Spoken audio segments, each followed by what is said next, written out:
I've never struggled with procrastination the way that I've struggled with it this year. But as I work through it, I want to share with y'all the things that are working for me. I do want to start off by recommending my favorite audiobook. It's called The Art of Clear Thinking by Hazard Lee. It has a lot of sound effects that make you feel like you're actually in the cockpit of the plane while this man is flying. And so I was on the edge of my seat. I believe I finished this book in one day. This is a United States fighter pilot who walks us through live situations where he had a matter of seconds to make life or death decisions. It's a dope book. It had me on the edge of my seat the whole time. The reason why this book is really helpful for me is I realized that procrastination is a privilege. If you were in the air and you are running out of fuel and you were surrounded by enemies in enemy territory, you wouldn't have the luxury of procrastinating, right? You got to figure out a plan to get home safely in literally 5 or 6 seconds. You got to land that plane. So I started saying that to myself when I get stuck and I find myself being afraid to make a decision or outcome. I'd say to myself, Bazzi, fly that plane. That in itself just removes so much being over analyzing and just putting things off because you think you can. Is like, if you were in the middle of the air, could you put this off? No. So pretend that you're in a plane. And I know that's very imaginative, but it worked for me. If you still don't care for audiobooks, I will put a link to the regular book in the comment section. So that's one thing to help me is imagining is a life or death decision. Again, especially in the trading world, if you don't make decisions right away, you will take extreme financial losses, right? If your position goes in profit and you decide to hold it because you're not sure if you want to get in and out and it reverses on you, then you're taking a huge loss and there's no reason for you to have taken it, right? It was just because you weren't willing to make the decision. And so this book helped me to be able to say, hey, you got 5 seconds, make a decision.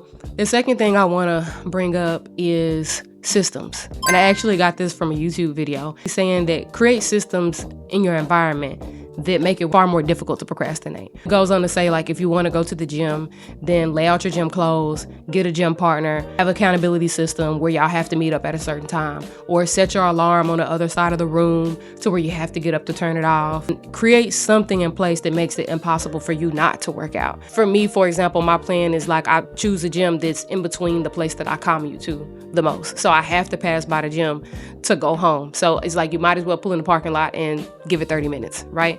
Another thing is with school, I noticed that I had a hard time completing my assignments until I actually started printing off my research articles. So for some reason, printing off my frameworks and stuff and my rubrics helped me because I'm a person who likes to write things. So I'm able to start brainstorming on the papers that I printed off, and I get my assignments done 10 times faster just by having the research articles laying on my desk. So if I come in my room to lay down, the research article is just sitting there looking at me. So it's well, you might as well work on it a little bit, right? So I'll grab the article, I'll do some highlighting, I'll take some notes, and that adds up. Which brings me to my third point, is breaking things down in increments. If you want to finish a task every time you sit down, then to completion, or bring it to completion, then you'll never start on it. You have to say hey, I'm just gonna work on this for 5 minutes. That's it, 5 minutes. And then what you'll find a lot of times is at the end of the 5 minutes, you'll keep going and keep going and keep going, and maybe you'll end up working on it for 30 minutes. But if you only work on it 5 minutes, that's okay. Come back in an hour and work on it another 5 minutes.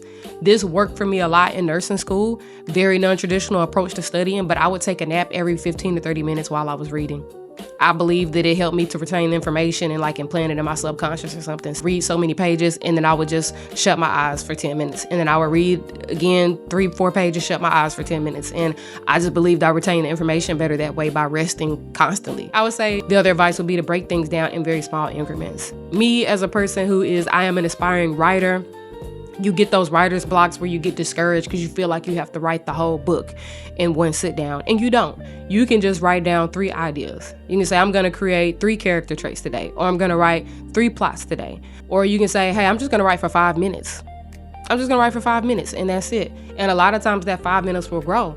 But 5 minutes a day is better than 0 minutes a day, even if you don't write any more than 5 minutes. That brings me to my next point, which is perfectionism, right? If I sit down to try to write a story or write a book and I need to be perfect, I'll never start it.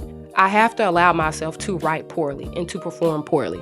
This is probably the biggest advice I can give. Allow yourself to perform poorly. I have to be willing to say, I'm going to write the dumbest, poorly written, bad grammar, and and just go from there, because that allows you to start. That allows you to get your ideas out. You can always go back and clean out your rough drafts. You can always go back and clean up your brainstorming sessions.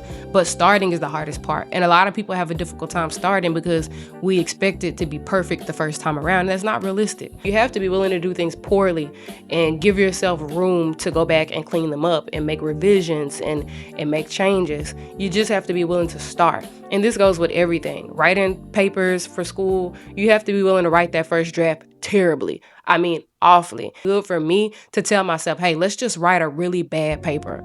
Let's just write a really bad storyline today. Let's make a really bad beat. Let's go to the gym and do a really terrible workout. Just 15 minutes, 5 minutes on the treadmill, 5 minutes lifting weights. And what you find is by the time you get to the gym and get on the treadmill, you say, I might as well run a mile. I might as well hit all the weights. I might as well play some basketball, right? So I would say perfectionism, allowing yourself to fail and allow yourself to do something poorly is so huge. But this brings me to my next point, which is information. Y'all, sometimes you are procrastinating because you're afraid, but you're afraid because you don't have enough information. So if I'm scared to write this paper for school and I'm putting it off, then I haven't studied the rubric enough, because the rubric will tell me clearly what I need to focus on and what I need to start with. If I want to take a trip, right, and I'm trying to decide if I want to take the trip or not, and I'm stuck, I have to ask myself, like, what is my biggest fear about taking this trip? Okay, I'm afraid that I'm going to spend too much money on this trip.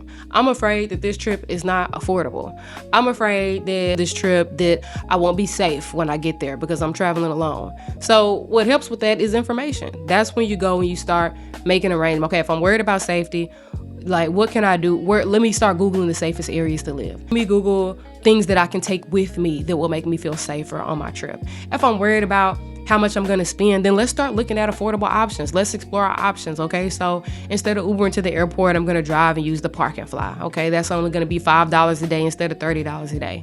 If I'm worried about how much money I'm going to spend on outings when I get there, then let's start researching affordable food options. So how about when I first get there, I go grocery shopping for my hotel room and I ensure I have a refrigerator. If I'm worried about getting around, let's go ahead and look at a map of the area and start working on it and memorizing it. Let's commit some of it to memory, and let's also download a live map in my phone or on my tablet. I would say just equipping yourself with information. I know, like, when I first started attempting to write, I was so lost because, I don't know how to build a storyline, but I started Googling things and I started looking up how to make a storyline. So what do I need to know about, the publishing? And I sat and I empowered myself with information and I learned from others. And after consuming so much information, I felt at least confident enough to start. How to write scripts, how to write storylines.